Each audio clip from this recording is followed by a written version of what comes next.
into this video, pag-usapan po natin how to convert Word document to PDF.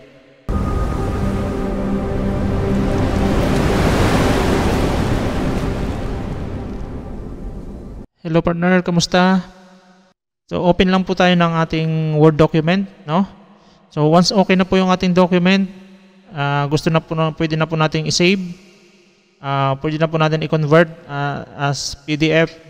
So punta lang po sa ating file tab, no? Dito po sa bandang kaliwa, file tab, click, then down to export.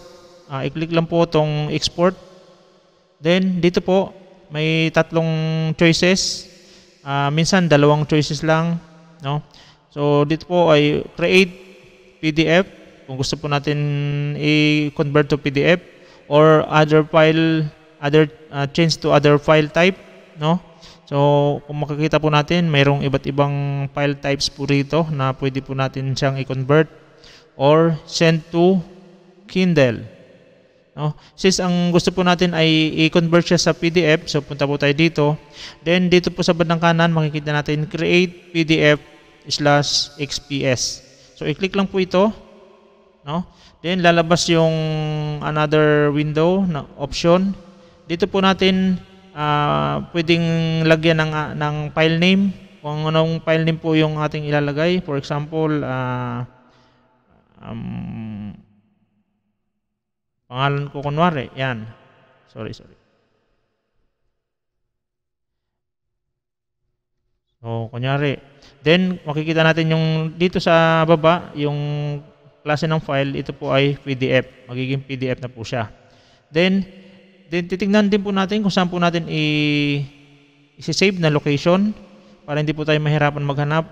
So, for example, gusto natin siyang i-save dito sa desktop. So, sa desktop lang po, no? Then dito na po siya masisave.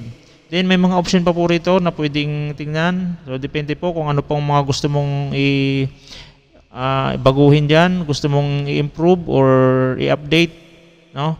So depende po sa iyo. Then okay lang po 'yan. Then finally, kung okay na po, click publish. So ayan, naka-PDF na po siya. Kung hanapin po natin sa ating document, no? So, sinave po natin siya doon sa desktop. So, dito po siya. So, ito na po yun. Open po natin. So, yan na po yung ating PDF file. So, ganoon lang po mag-convert ng Word document into PDF file. So, partners, maraming salamat. God bless.